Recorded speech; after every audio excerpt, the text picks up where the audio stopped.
With security at unprecedented levels, this isn't just a gathering of the world's most powerful leaders, it is the most protected event on Earth. Welcome to London, Mr. President. What's wrong? Nothing. Bugs the hell out of me. Get down! Talk about somebody I like, man. You know, it's hard to see. Morgan Freeman. Morgan Freeman, he's a good guy, too. I'm going to jump on his ass, too, in a little bit. But, you know, it's hard. It's hard to see somebody that you actually genuinely like and see them just keep fucking up. That's your boy Gerard Butler right there. I like Gerard Butler, man. He's actually, like, if you ever see the Saturday Night Live he's on, he's very talented. I know he is. I don't know what is going on with Gerard Butler, but the guy has had, you know, a few ups and downs, more downs. But, you know, Caucasian dude, Hollywood gonna give him a lot of chances. True. And look, he is talented. The guy has a lot of charisma. The guy has a lot of charm, and he commands the screen when he's on there. I mean, 300 wasn't popular for nothing. I mean, you saw what happened to that other 300.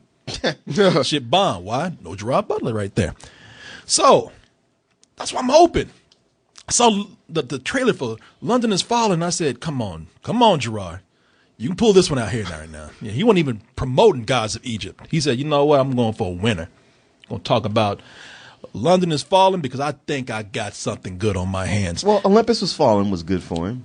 It was. And this is the sequel to Olympus Has Fallen. We had Aaron Eckhart as the president and his old good buddy Matt Banning saving that ass. Every time he's in trouble, this guy is right there to pull him out. And things look like they're kind of cool right now. You know, I mean, surely, you know, terrorists can't attack the same president twice and have the same guy get him out the same kind of shit. Well, clearly you've never been to the movie. Yeah, clearly you've never asked Bruce Willis. Because here, I mean, this man is leaving the country. The prime minister over in London, he's died, and you know, he was some big shit, so he said, hey, you know what? Leaders from all over the world. Leaders from all over the world. You know, everybody's invited. They stop everything to come out and pay their respects to this man. And the terrorists are like, we got them in one place. Now that we got them, let's just blow the fuck up out of London. Just blow up the whole city. Oh, but Martin, they didn't plan on Matt Banning being there. And while all of those leaders have died, the president of the United States, he's the only one left, and those terrorists that say, oh, we're going to get you. And it's up to Matt Banning to say, nope, that is not going to happen on my watch. They managed to kill almost every other major leader in the world, and they just got to get the president because that's the vital one. Yeah.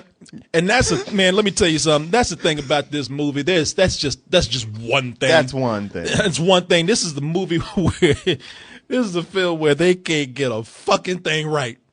I mean, not one. Even the things they get right, they manage some kind of way to get it wrong. To fuck that up too. I mean,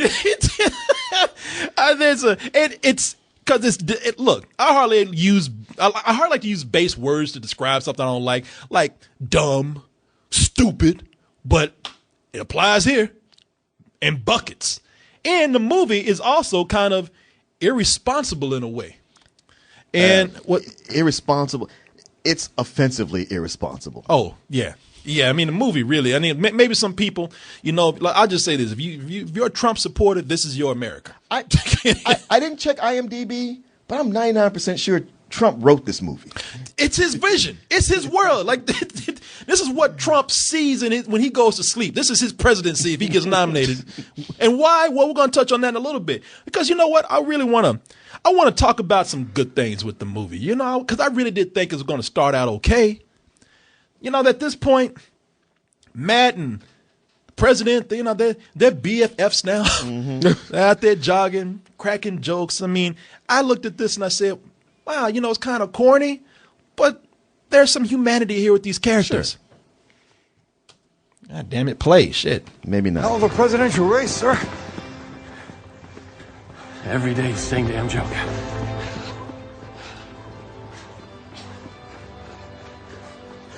Seriously? The hell they make you out of? Bourbon and poor choices. No follow-up. Pick a name yet? We were thinking Benjamin if it was a boy. Really? Hell no!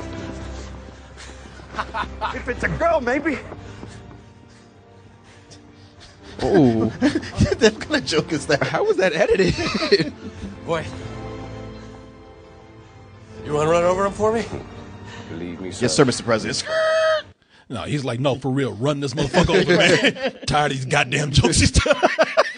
I need you to protect me, not to be a fucking comedian. Look, he's just all chipper and shit. Oh, fuck. Hey, no, my girl's not gonna be a pussy like you, Mr. President. Right. You out of shape, bitch. He just leaves him, fuck you. Yeah, he's like Captain America. On your left. Say it again. Say it. I swear to God, I have to kill you. Aaron Eckler, like, yeah, have that man killed. He's like, if you'd have saved my ass so many times, I'd have you fucking fired. But I looked at other parts in this. I got my girl in here. Now, Danielle think that she's kind of old, but I still think Angela Bassett is fine as hell. Beautiful. Beautiful. Amazing. And like, I look at her in the film, and her and Gerard Butler, they're having some tender moments. He's about to be a dad. I'm like, oh, that's another element here. This movie actually started out okay. Yeah. It was actually kind of meticulous in how it was setting up everybody's character and their relationships. Like right here, like he's gonna be a dad. You get to see like the relationship form a little more with him and Angela Bassett when he's asking her to do a special thing for when his baby's born. I'll do it. Well, that only took 2 weeks. Oh, it's no small thing being a godmother. I mean, I didn't take your asking lightly. Oh, I know. You think you can handle it? Well, I'm competent, brilliant, stunningly beautiful, and really honored. Thank you, Lynn. I remember my mom used to have friends that used to come to the house that kind of like Angela Bassett. I'd be like, God damn. Can you just stay that age for the next 10, 15 years? Just give me a chance to catch up. Yeah, let me just catch up with you real quick. Hey, Sister Jenkins. Yeah. I mean, my mom used to have friends coming in. My mom had some good-looking friends. And I think that's why I have this thing for Angela Bassett. But you see how they set that up right there? It seems kind of warm, kind of human. I'm like, wow, now that they built up the characters, that should make for some good action. No, after that, the movie loses its shit. This movie loses. There really is a point where it's like it's taken off and it's a steady flight, and it just immediately like when it goes bad, it doesn't do it small. It like right off the bat, the attacks happen, and it's offensive in as much as like you see it's piggybacking off of the Paris attacks. It's like it's taking that to go like, see, we can do this, but then they take it so far, you like, that's goddamn ridiculous. No terrorist could do this. But really, what does it is that it's doing this, and the effects, like, I don't get hung up on effects when you got a good story, but these are effects that would be embarrassing for the Sci-Fi Channel. Wow. And I'm talking about just like small effects like smoke. Like all the smoke looks unrealistic. It's like somebody's their first time playing with After Effects. Right. When you're looking at this. And you know what? That's a big criticism. No, man. The shit They go overboard with it. The shit even gets crazier. If I was London, if I was in the UK, I'd sue this fucking film. Yeah, because exactly. they make the UK, especially London, look like the most inept fucking city. Just plain stupid when it comes to protection. They got people now. They have all these foreign officials come in, leaders and shit, and they get to the city and they just hanging out by themselves with no protection. With no protection. I mean, they hanging out on boats and shit. You keep showing us, they make it look like Baghdad. Yeah, they hanging out on boats sightseeing. They got one Japanese dude. He's stuck in traffic next to like average Joes getting off of work. Wow, really? I'm like, did y'all not fucking cut the traffic off for the dignitaries to come in and come through? This dude is I mean, it's almost like he's in an Uber and shit. He's like, hey man, we gonna get there? I mean, This car smells like weed. I'm not happy with this. you can see somebody in a minivan with kids going to a soccer game next to this dude. It's like, wow, man. And that's just the beginning. Apparently, the interview and vetting process for the London Police Department, for MI6 even, is sorry as fuck. Because somehow the terrorists have managed to come in and pretty much take over the police force. Are they Hydra? Well, as it turns out, the police uniforms you can buy exact replicas of them at any corner drugstore because all the police and EMS that show up, half of them are terrorists who are shooting people, and they're just like, oh, what? Oh, man. But see, that's the stupid part because it's not like they bought the suits. No, they came in, trained, applied for a job, went to the academy, even the fucking royal guards, man. So they basically took that 10-minute scene from Skyfall and made it into a whole movie. Yes. Yeah. Yes. Wow. Yes. Even the Queen's royal guards, the beef eaters, half of them are terrorists. I thought that they were. I don't know. I thought when the royal guards were shooting, I was like, yeah, get the terrorists. Like, no, they were shooting innocent people. And I don't want to be racist. But some of them go like, hey, isn't that guy brown? But that's what I'm saying. I don't want to be racist, but somebody in the park, at least one person would have been like, God damn, we hired a lot of brown people up here. I mean, I know we got an affirmative action program, but shit. There's a beef eater speaking Arabic. I don't know what's going on over there. It's stupid. I'd have no other word. Yeah, it is stupid. They pull out every stop just to get where they want. And can you top that? Oh yes, the movie can. That's the thing. That's the great thing about the movie. It's just one scoop of stupid right after another. So the film, they show where they go in and they just blow the fuck out of London. I mean, they blow up London. Not only these guys infiltrate the police force, the royal guard, but they managed to lay bombs all around the monuments of London. It's like, wow, London, pull it together. I mean, y'all are fucking up bad. I mean, they blow the whole city up. And when that happens, there's chaos. They blow up a bridge. I told you there's traffic jams. But somehow, they're very selective about that. People start teleporting. Because if they need to have the bad guys shoot civilians so you can be angry at them, it's a crowded street. But the moment the good guys have to drive away in a car chase, or they have to start shooting at the bad guys with heavy artillery, all of a sudden, all those people you saw 5 minutes ago, just gone. It was like poof. 28 days later. Yeah, just poof. Thin air, man. I don't believe it. Leo read everything. Not everything.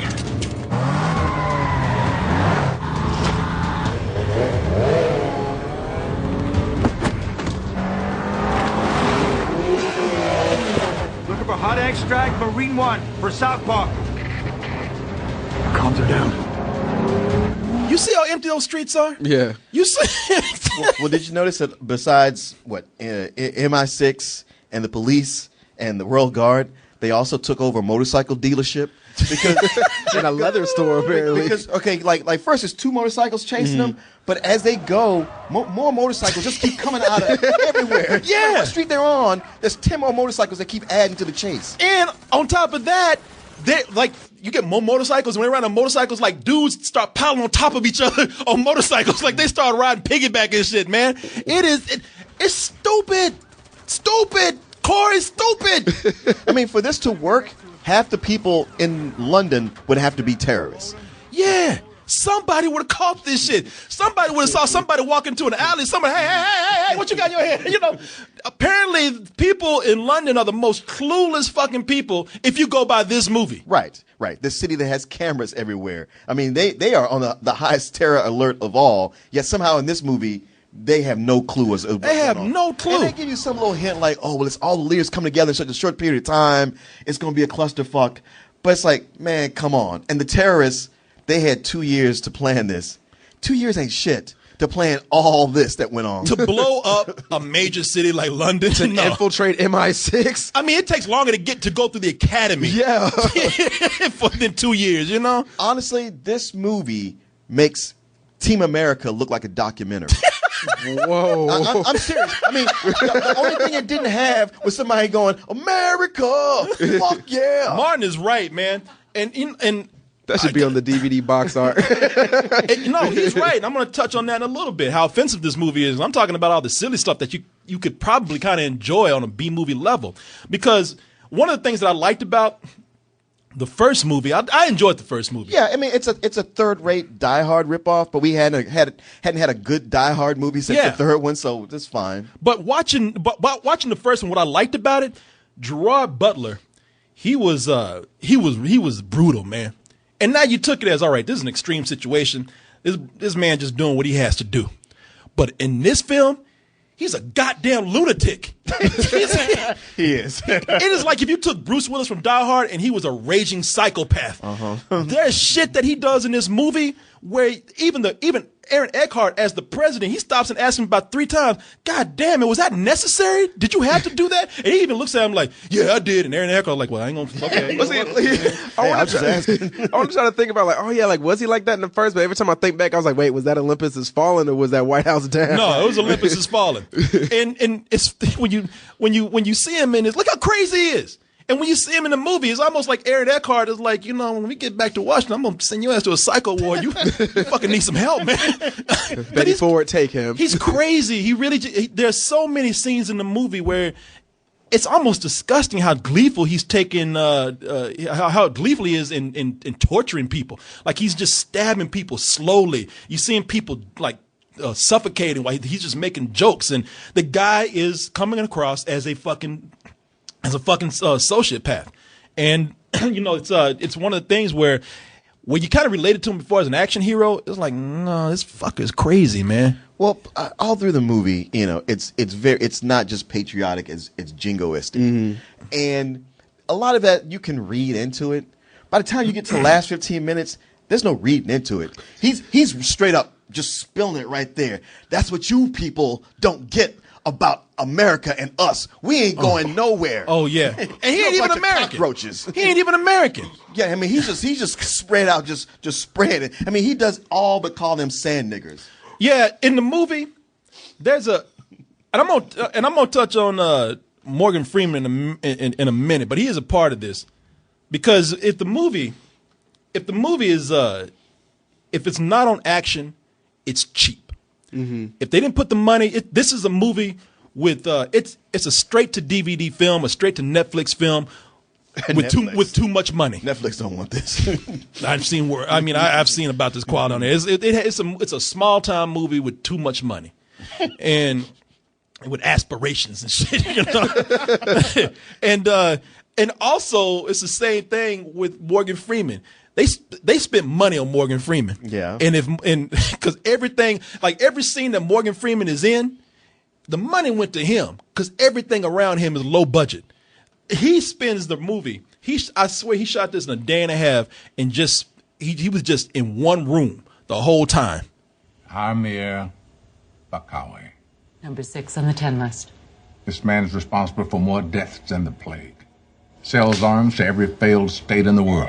There's a vast array of connections. Terrorists, mercenaries, corporations. Mr. Vice President, it's Bakawi. Put him through. Thought you might take my call. You'll understand if I made it difficult to track. You have me at somewhat of a loss. I thought you would have learned a lesson by now about crawling out of your hole. Never lifted a finger against you. You armed those who have. I sold triggers, Mr. Trumbo, just like you. What do you want? You're president. You can end this right now. Just hand him over. That's not going to happen. Then every death from this moment forward will be on your head. Well, shit, I thought I was gonna go differently. I guess he's dead. Somebody shoot this motherfucker. Yeah. Guess I'm president now. That's another thing. He's playing. Yeah, it works out for me, actually. Shit, he's like, I'm president anyway. You know, even in movies where he's not the president, he's the fucking president. Yeah, it did seem like this was going to be the prequel to Deep Impact. Yeah, you know, we should just make Morgan Freeman the president one day. He's got enough experience behind him. He's done his research. You know, what's funny about that when I say that this is cheap whenever Morgan Freeman is in there, because there are some parts of the movie, like there's some parts where they shoot some action scenes, and I say that's decent. But Morgan Freeman, man, there's one scene you could tell that they ran out of money and they couldn't fly him over to shoot in the same scene as Gerard Butler. There's a part where he comes in and his head is this fucking close to the camera, like, "Hey, hello, Matt, how you doing?" And it's like, why the fuck is he this close? And it almost looked like his blue screen. And then they cut to Gerard Butler and he's this close. You never see them with each other until they cut to Gerard Butler patting Morgan Freeman on the back, and he's walking away. Patting his double on the back. And you never see Morgan Freeman turn around, and it's a shorter dude with more black in his hair. So it was like a young black man with cotton ball lit in his hair that they just sent along his way. I was like, God damn, that was obvious. For a $105 million big budget movie, y'all couldn't afford to like just CG Morgan Freeman in there. It's $105 million. Yeah, I looked at the budget. Man, I don't know where that money went. I mean, it's like they put all their energy into the fight scenes, but the actual action stuff, that CG, it's embarrassing. I wish you could see it. I mean, it's almost like it's like a Pixar cartoon at times when the helicopters are avoiding missiles, and you're like, how is this firefight happening right over the Tower of London? Yeah, and it's funny because it's one of those things where debris doesn't matter when it's coming down on people and whatnot. It's like I said, there's some scenes in there where the action is decent, but even then, it's marred by just being utterly dumb. They got Gerard Butler. He pretty much takes on over 100 terrorists by himself. And he even tells them, he's like, hey, look, he's telling dudes in Kevlar with better weapons. He's like, yeah, y'all got all this good shit, but I'm taking this over. And then these dumbass soldiers are like, well, okay, let's follow him. Okay. And you look like you know what you're doing. They're getting cut down left and right. They're wearing Kevlar and falling. Meanwhile, this motherfucker's running right in the fire with a suit from the man's warehouse. And they can't hit him. You don't like the way you look, Martin. I guarantee you. Guarantee you'll miss it. I don't know if you caught this because it got so like, yeah, America, that the very end of the movie, it really, well, not the very end, but like the end of the conflict, it actually justifies the terrorists. Like America does something where you go like, that's what I was going to say. Well, I was really telling you all the bad stuff in the beginning so that I could just tell you the really offensive part. I mean, because once you say all the bad stuff, you're like, well, how can it get any lower than that? The movie is fucking offensive because it's taking advantage of terrorist attacks, which is offensive to the victims. As Martin said, the Paris attacks that just happened and everything else that's feeding the fuel of fear right now. And they show America in the beginning, we drone bomb innocent people. At a wedding. And we're the bad guys in the beginning, but the movie just says, yeah, but we're America. Do the fuck we want to. And you know what?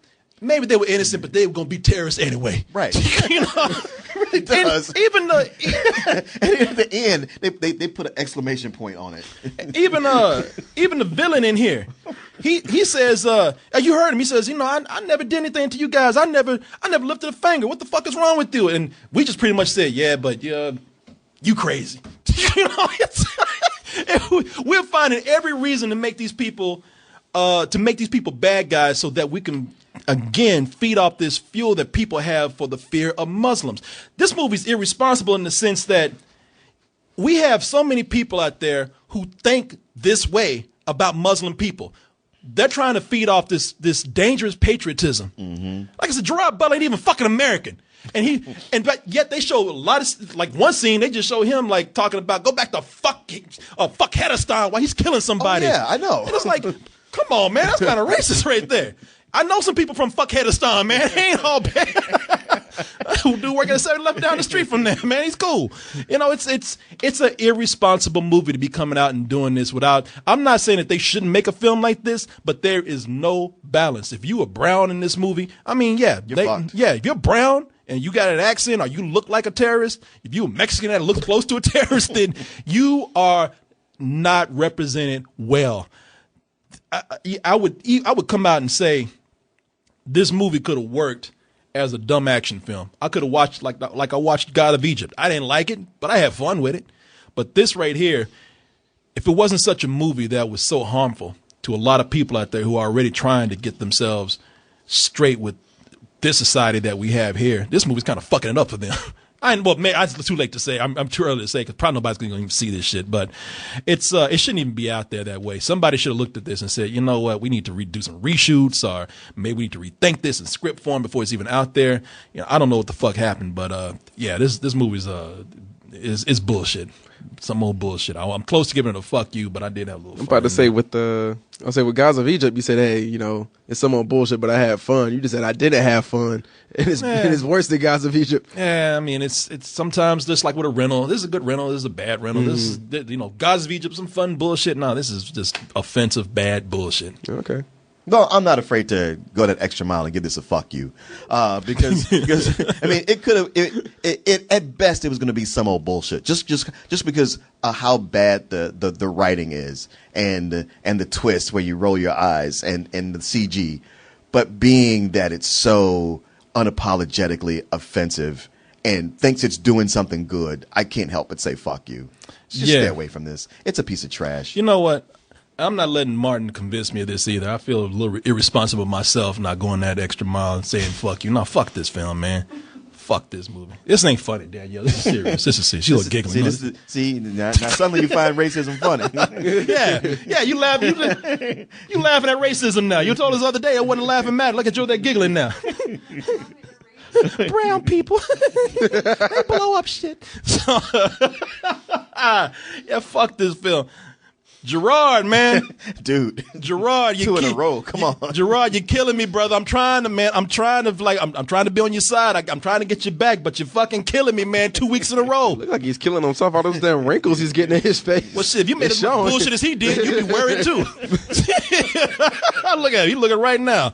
Shit, I need another agent. Shit, yeah, you do. Goddamn right. Fucking with me for 2 weeks. Hey, man, I thought we were friends, dude. I'm supposed to be the next Russell Crowe. Brace right back.